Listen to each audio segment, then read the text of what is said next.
My parents were away. I'm still not 100% sure where it was they went. I can remember very clearly the house, that it was like white sheepskin rugs and chrome, lots of chrome and glass table and stuff. And he raped me when I was in his care and being looked after by him. I remember it was sore, but he said I'd been a good girl, so I knew I wasn't going to get a beating when Dad arrived.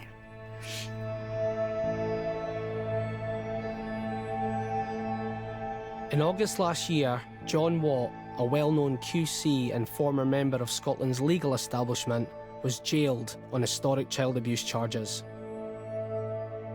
His now deceased friend and lauded QC, Bob Henderson, has been accused of similar abuse.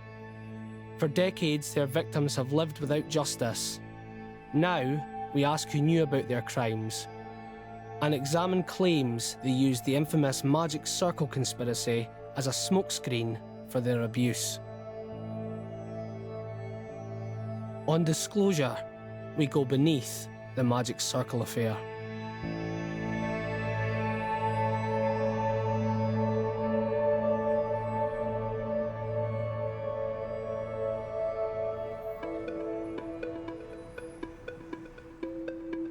The Magic Circle affair was a theory that members of the legal establishment were interfering with cases and perverting the course of justice. It was called the Magic Circle because it made prosecutions disappear, especially when the person being prosecuted was a dodgy lawyer. The rumour was that there was this cabal of gay judges and senior legal people who would arrange to get these guys off. That was the rumour. It was born out of a series of stories, leaks, and scandals. It engulfed the police, the press, and the judiciary. It was an extraordinary affair, which, to begin with, none of us really understood. We had heard rumours circulating, flying around. The Magic Circle was basically barroom gossip that grew and grew and grew and ended up as a feeding frenzy. At the time, homosexuality was still met with some hostility. For gay lawyers like myself, there's been a sense of a witch hunt and a sense that you cannot say anything, you cannot do anything or go anywhere that you're not willing to see turned upside down, misquoted, misrepresented on the front page of a popular newspaper. How common would it be for a judge or a really senior police officer to be openly gay back then? How big a deal would that be? Oh, I mean, that just not, it wouldn't happen. It could have damaged someone's career for the way they lived their life, to be identified and exposed. So people felt very vulnerable. You have to remember what the context was at the time. It was only 1980 when gay sex was legalised. Behind the gossip and scandal lay cases involving prominent legal figures accused of serious wrongdoing. Hysteria grew, and this unprecedented scandal started with a single case in 1989.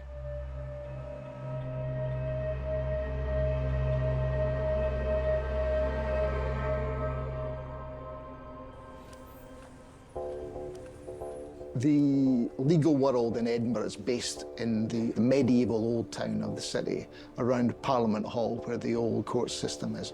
And it's a warren of alleyways and pubs and coffee shops, full of lawyers gossiping. And at that time, the only thing, the one topic was Burnet Walker. Burnet Walker was an Edinburgh law firm that had become embroiled in a scandal. The firm's junior partner, Colin Tucker, was charged with embezzlement. Colin Tucker had given a statement to his legal counsel, QCs Bob Henderson and John Watt. In it, he named people he knew from Edinburgh's gay scene.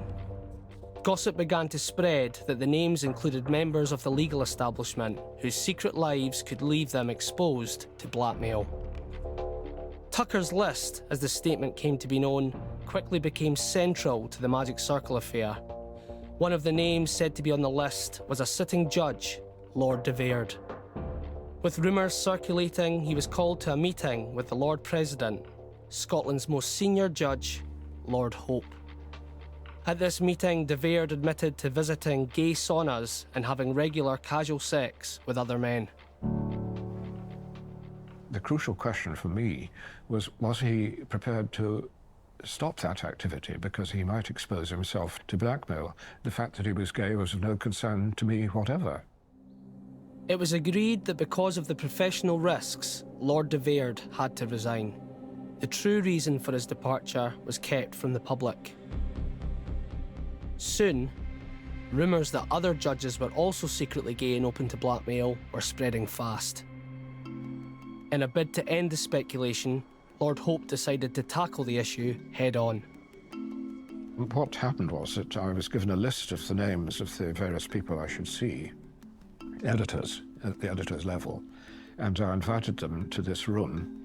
So we all trooped in, and to our astonishment, he began detailing the various cases that he'd been investigating. I wanted to close the matter off there and then with that meeting.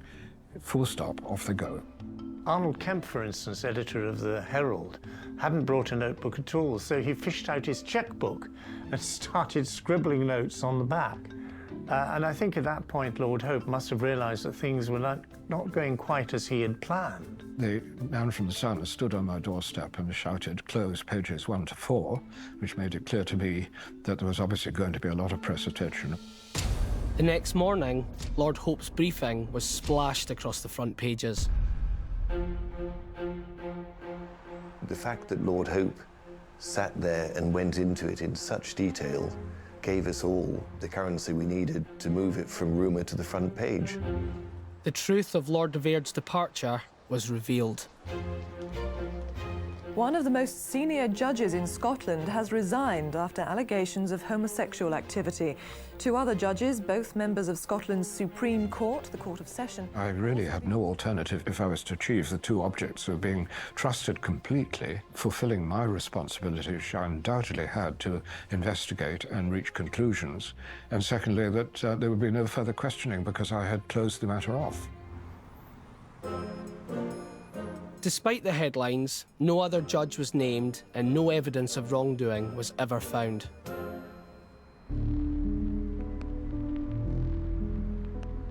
But the Magic Circle conspiracy was born, and there were 2 men at the centre of it, QC's John Watt and Bob Henderson. Bob Henderson, big character, big personality, one of life's hosts. Lots of friends in the media, in the police, in the judiciary. A bon vivant, and one of the best defence QCs of his generation. But also, to use the technical term, dodgy as f***.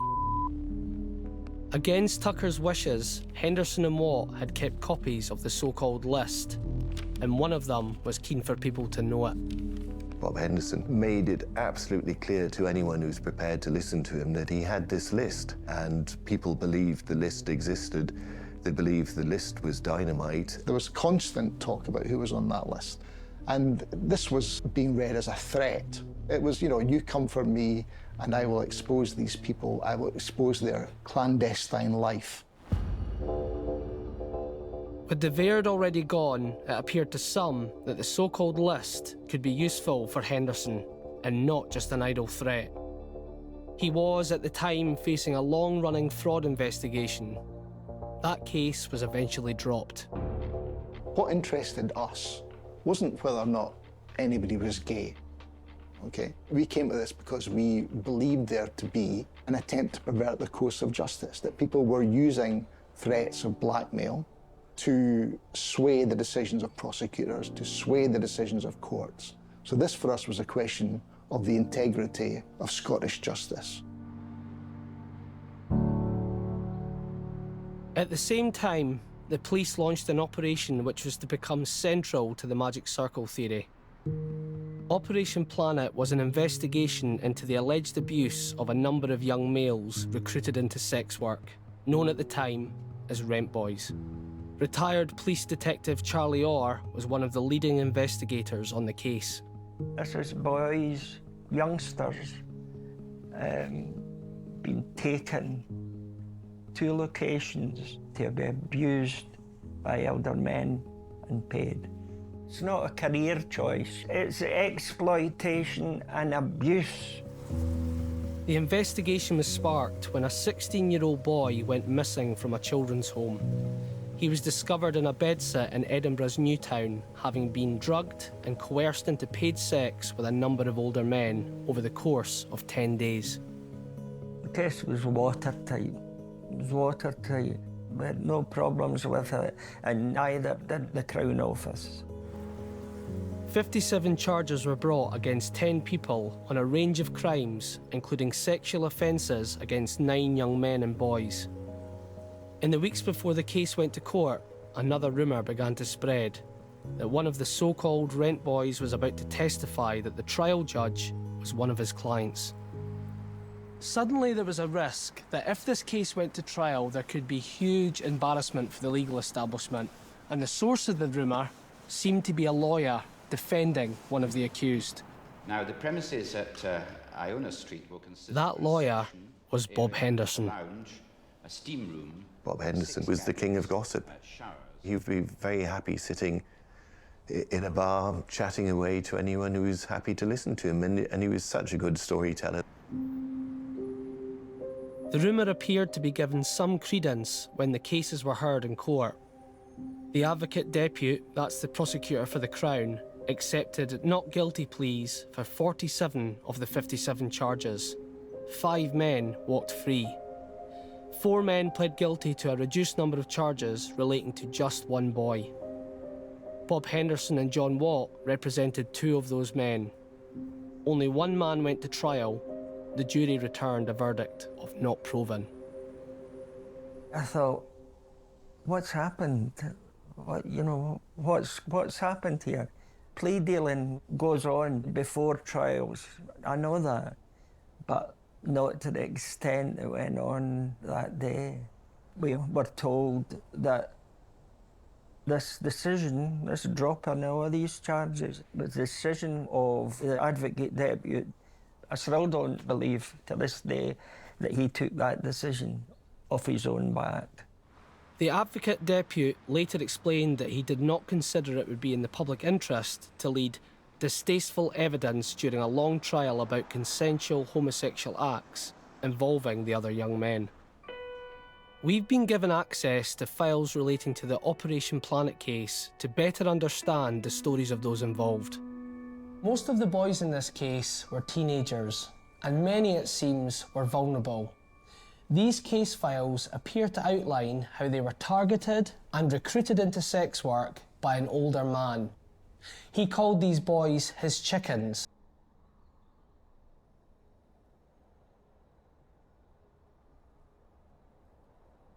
In this case were teenagers, and many, it seems, were vulnerable.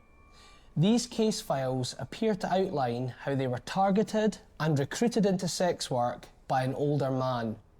He called these boys his chickens, and the fact they were young is what appealed to his clients. The youngest boy identified in the investigation was just 15 when he was allegedly preyed upon and then abused. Another boy said he'd been paid for sex from the age of 12. You had interviewed a lot of these young lads directly. In the process of trying to find them, we managed to find multiple death certificates. Dear.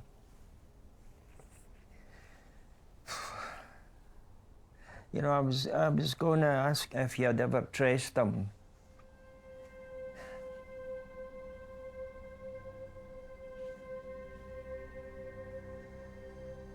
Suicide. 1997. Yeah, that's when he took his own life. Right. So 6 years after. 6 years after him. Very sad. Very sad. In all, 5 of the 9 alleged victims identified in Operation Planet are now dead. 2 of them died in their early 20s, just a few years after the investigation. Causes of death were suicide and drugs. It is still a matter of extreme regret that insufficient number of prosecutions were successfully led in Scotland where children, whether in care or not, were being exploited. The opaqueness of the system allows them to say it wasn't in the public interest to proceed. It should have been up to the court to decide. It's common for charges to be dropped and plea deals to be struck. What's not common is a judge's integrity being questioned before trial, and that only fueled the flames of the scandal. The rumour that one of these boys was going to single out a judge during the trial was a key moment in the rise of the Magic Circle conspiracy. And that gossip mongering seemed to come from one man, Bob Henderson. In late 1991, after 2 years of speculation intensified by controversial cases, MP TAM PATON wrote to the Chief Constable of Lothian and Borders Police. He demanded answers on the persistent rumours that gay people in the justiciary and Edinburgh legal circles were obstructing the course of justice. In response, a report was commissioned, written by Charlie Orr's brother, Detective Inspector Roger Orr. The report as such was an internal report. It was an intelligence gathering operation, essentially. It was never designed to be an investigative report under any circumstances. The Orr report, as it became known, set out to examine cases raised by DL and the persistent rumours within the force and the media. Roger was given 14 days to assess if there were any failings that warranted further investigation. There was no chance I was going to be able to investigate, in my sense of investigation. So all I could do was say, look, these are the cases, these are the concerns, this is some of the evidence, this is some of the information, this is some of the innuendo, or this is some of the rumour. That's the extent of it. Roger's report gathered information from fellow officers, including his brother Charlie. It focused on the cases linked to the growing Magic Circle conspiracy, including the infamous List and so-called Rent Boy case. My conclusion was to say, here's what I have, here's what I've found. There are a number of inquiries still to be done and a number of people still to be seen in order to get an accurate picture of what this is and where it should go. And a central character throughout was Bob Henderson. Despite the recommendation that an investigation was needed, the decision was taken by police chiefs to lock the Orr report away. It would be kept secret, at least for a while. On the 18th of July, 1992, a disgruntled criminal informant broke into the Lothian and Borders police headquarters on Fettes Avenue. He stole a raft of top-secret documents. One of the first people to find out about it was David Johnson. It fell to me to phone up police headquarters that night and suggest to them that if they went along to the serious crime office, they'd find that there'd been a break-in, which as a journalist was a great amusement, and for the police it was very embarrassing. The break-in made national headlines. A week later, the culprit told journalist Ron Mackay that he had stashed the stolen files in a grit bin near St Andrew's House. With his deadline fast approaching, it was a race against time to get the story out. I took the documents back to the office. I just sat down and started battering it out. And other members of the staff were vigorously photocopying the documentation. Without even reading his article, Ron travelled down south. Then, the next morning, police were at the door. They had a search warrant and an arrest warrant for me. It wasn't even a questioning, it was just straight off, "You're next, son." Then they took me to the airport and then put me onto the plane, sandwiched between these two beefy Scottish officers. And then police station and the cell in Edinburgh overnight. Ron was charged with reset, that's handling stolen goods, and released the next morning. It was obviously hugely embarrassing to the police, and that's why they made this grotesque misjudgment that they should arrest me. I don't quite know what they were trying to do. Swathes of documents had been lifted from Fetis headquarters, but to the relief of police chiefs, the Orr report didn't seem to be among them. As a safeguard, the chief constable ordered it to be shredded. Then, just a few weeks later, the Edinburgh Evening News ran this headline: "Gay threat to justice." Somehow, the Orr report was out. It caused an uproar. The Magic Circle affair was, once again, front-page news. Senior advocate William Nimmo-Smith QC was appointed to lead an inquiry into the entire affair. During his 3-month investigation, he spoke to dozens of lawyers, police and journalists, interrogating Roger Orr's report and the rumours surrounding it. They were at the end of a table and you sat very, very isolated at the other end, and it made you feel that size, frankly. Nimmo-Smith's opening words to me were something along the lines of that he was surprised that I'd agreed to speak to them and that he'd formed the view that I was quite a sinister figure operating in the shadows of Edinburgh, which was quite a shock to me, being as how I was, on the wireless 6 days a week.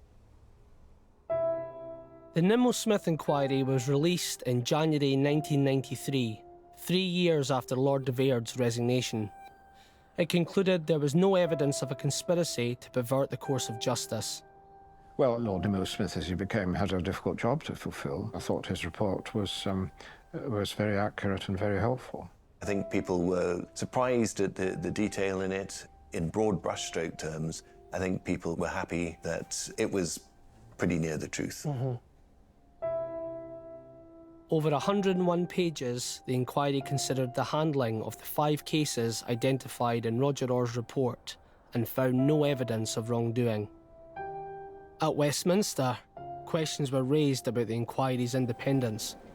Does the Secretary of State not accept that this report would have been strengthened if it had been conducted by someone from out with the legal establishment in Edinburgh? For its critics, whilst the report was correct in finding no evidence of a magic circle, it failed to identify the systemic problems lying behind some of the key cases. I thought it was bullshit. I thought he showed himself to be credulous and incurious about the things he was meant to be investigating. He seemed to me to be disinclined to come to any conclusion that would cause any damage at all to the system. Roger Orr was accused of failing to investigate allegations fully and of recycling rumour. The one thing that annoyed me about it was he used it as a vehicle, not only to tell the factual side of the story, but to denigrate the police officers, because he emphasised what he believed was our inability to differentiate between rumour and innuendo, to claim that we had investigated when we quite clearly hadn't. Charlie Orr was singled out by the inquiry. He was regarded as an unreliable witness and accused of giving a distorted and incomplete account of the whole proceedings. Very angry, very angry. I had no right to reply, I had no right to take legal action, there's nothing I could do. I'd just sit and take the punches. Charlie was moved to uniform duties. He retired from the force 2 years later. To this day, no senior officer has ever spoken to me about my part in that report or the fact that I was a rogue officer. Just nothing. In the end, even those at the sharper end of the inquiry accepted its findings. I found the Nimmo-Smith report very detailed, was very revealing, and it was extremely useful. It should have been done years before. We approached Lord Nimmo-Smith for comment, but he declined. It seemed that the Nimmo-Smith inquiry had brought an end to the affair. The magic circle theory was dismissed, relegated to folklore. Given that the professions involved depended on evidence, there wasn't a lot of evidence around for it. And this climate seems to have been used by Bob Henderson and, to a lesser extent, John Watt. The infamous claim of a list was debunked. The statement from Colin Tucker's trial, which both QCs had kept and formed the basis for the rumours, was found to contain the names of no senior legal figures other than Lord de Vere. The question of why Henderson was so keen to make people believe he had something more damning was left unanswered. You've got to bear in mind that if there was a widespread belief that if Bob came tumbling down, then other senior legal figures would tumble with him, it would have done him no harm. I do look back on Bob Henderson in particular and ask myself, did Henderson use the magic circle to distract attention from another circle of criminality? And I think he probably did. The legal establishment moved on from the Magic Circle affair. Some continued to keep their eye on the story's key players. I'm meeting journalist Marcello Mega. All right, Cello. Wales, welcome to Scotland's premier city. For the last few months, we've been working closely to piece together the story of Bob Henderson, John Watt, and the Magic Circle.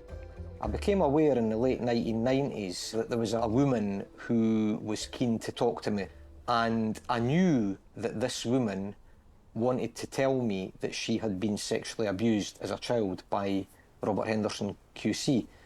And it was one of those wow moments, because obviously I knew that Henderson had been involved in some really seedy behaviour, but it had never been put to me before that that included sexual abuse of a child.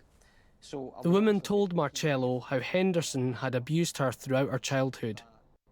Because Henderson was still alive, she preferred to remain anonymous, but wanted to tell the police. I made a call to one of the senior detectives that I was friendly with. We made an arrangement that I would bring her in to Fetty's headquarters.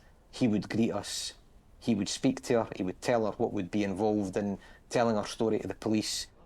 The detective the woman spoke to was Roger Orr. She was making allegations that, with a lot of difficulty, I have to say. She came forward with certain materials which were handed over, which confirmed a lot of what she was saying and clearly suggested that she needed to be taken very seriously, but also treated very sensitively. Over the course of several interviews, the woman detailed historic abuse she said was committed by Henderson while she was a child. Roger led the investigation. Then, something changed. The Deputy Chief Constable at the time wanted to remove any sense of a taint from the previous Magic Circle connections to the current investigation, so I was taken off the inquiry and it was placed in the hands of another officer. Shortly after, Roger's bosses escalated the allegations to the Crown Office. The woman, fearing Henderson would discover her identity, withdrew from the process. The investigation came to a halt, but she still wanted her story to be told. She gave me permission to put the story into the public domain.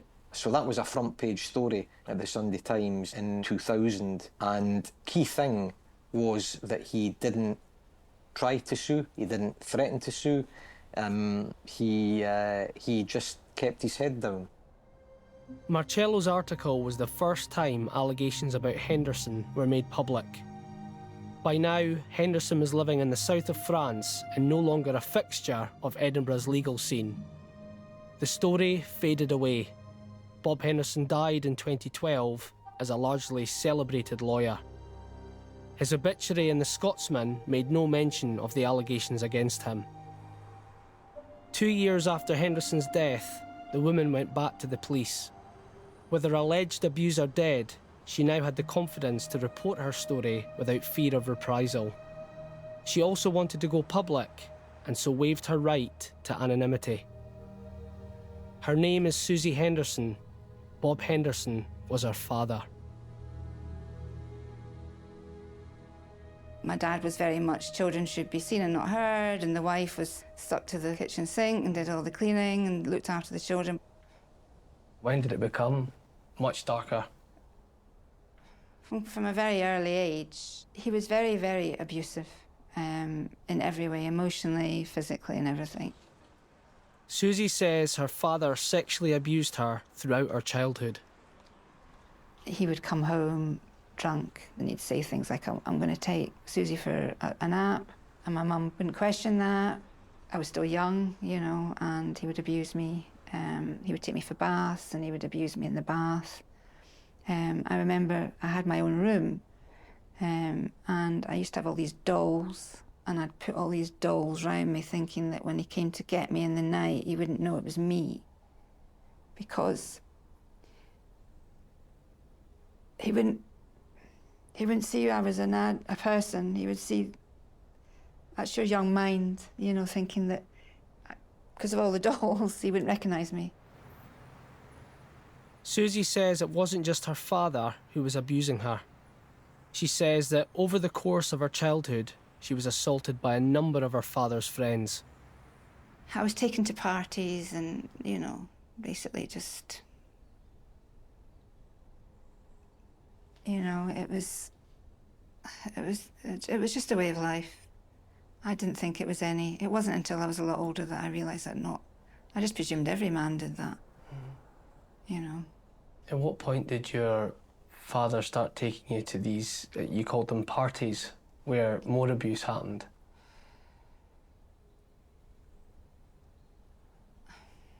I was quite young, 7, 8 maybe. He always said to me, if you don't do as they're told, then they could put you away. I know it sounds now as an adult, but as a child, when some, you know, especially a man who's in a position of power, who's your father, and generally I just wanted to please him, because I knew that if I pleased him, then my life would be easier. The abuse Susie says she suffered has had a lasting impact on her. When she came forward again in 2014, she told the police names of other men she says abused her. One of those was her father's friend, John Watt. I remember we were in a park, my dad was drunk. I was just sitting and he was asleep, which was normal. I just sat and waited for him to wake up, and he woke up and he said, right, he was taking me to Watties, and we got there. John Watt answered the door, and it was all that back-slapping stuff, you know. And then, be a good girl, do as you're told, and I'll come back for you. He went away, and I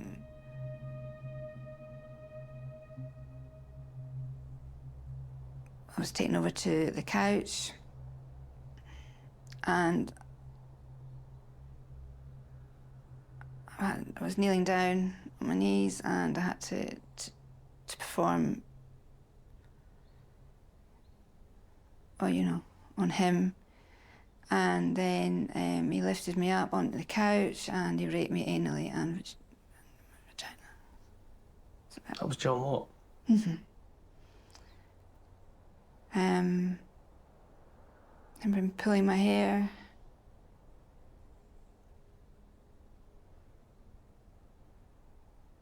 But he said I'd been a good girl, so I knew I wasn't going to get a beating when Dad arrived.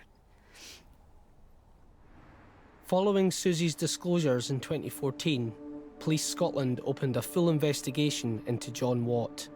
Securing convictions for historic sexual abuse is difficult and relies on the stories of additional victims to corroborate each other. And that's when the police got in touch with Mark Redwood Thompson. Police Scotland phoned to say, have you ever heard the name John Watt? I mean, to say it was like a punch in the stomach was an understatement. It's a name I haven't heard for 30-odd years. And to which I obviously said yes, he was the person who raped me when I was a kid. Mark grew up in Edinburgh in the 80s. John Watt was a friend of his parents. Mark was 10 years old when they left him in Watt's care for a weekend.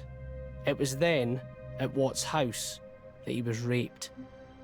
I remember it happening. I remember his words. I remember him being in the room. I remember where we were. I suppose guilt is probably the first thing that you worry about or wonder about, and why it was you and why it happened. You go back and you replay these things over and over and over and over again. And as a kid, you shouldn't have to. You should go to bed and sleep and wake up the next day. He's just a nasty, horrible man. Mark kept that assault secret for years, telling only a handful of people close to him. It was only when the police phoned him in 2016 that he reported it for the first time. In 2019, a warrant was issued for the arrest of John Watt. By then, Watt was living in rural Oklahoma. A request for his extradition was made. We've obtained documents submitted to US authorities requesting John Watt's extradition. They detail the entire case against him. The documents lay out exactly what charges John Watt faced, including full details of the allegations made by Susie and Mark. They also include allegations of historic sexual abuse made by 2 other women. They were aged between 8 and 10 years old when Watt assaulted them in the early 80s. At the time, one of the 2 girls had told her mother that she had been sexually abused by John Watt. The mother wanted to go to the police, but according to these documents, the girl's father, also an advocate, refused, dismissing the alleged abuse as a drunken grope of not much significance. Instead, he wrote to Watt and received a letter in response. In it, John Watt said, "I will not plead drink and aid, but I have to state that memory, perhaps mercifully, is dimmed. For any offence and distress, I apologise unreservedly." He also tells the father that, in most ways, the greatest tragedy will be our estrangement. The girl's father did take one other course of action. He reported the incident to a senior colleague of John Watt. That person's name is redacted, but there's one small detail that reveals who they are. It says here the father reported it to someone who became Dean of the Faculty in 1994. And there was only one person who became Dean that year. Someone who would go on to be one of Scotland's most senior legal figures, Lord Andrew Hardy.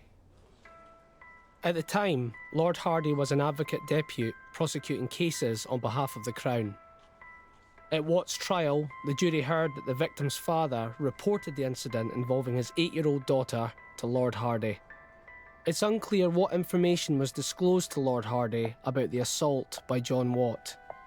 From the extradition documents, it appears that Lord Hardy recalls being informed of an incident between 1980 and 1983. We understand he took no further action. This would later be one of the charges of child abuse for which John Watt was jailed. We asked Lord Hardy exactly what he'd been told about this incident and what action, if any, he took. He told us it would be inaccurate to say he'd been made aware of the detail of the allegations by the complainer's father, and that it would be misleading to say he'd been consulted in lieu of the police. John Watt assaulted Susie Henderson in the 70s, 2 girls in the early 80s, and Mark in 1987. In July 2022, he was found guilty of 5 charges against his 4 victims. He was sentenced to 10 years in prison. Got a phone call from court to tell me that he'd been found guilty. Guilty for all charges. And I came off the phone and the floodgates opened. But it was tears, not only tears, it was tears of relief, but it was tears of not joy, but it was like I've been believed. That was always my fear, that nobody would believe me. So I knew that I'd been believed and that I'd got justice at last. I'm so glad that it's over. I'm so glad it's finished. I think it's a good turnout for justice, a good turnout for all of us. And let's just hope nothing like that ever happens again.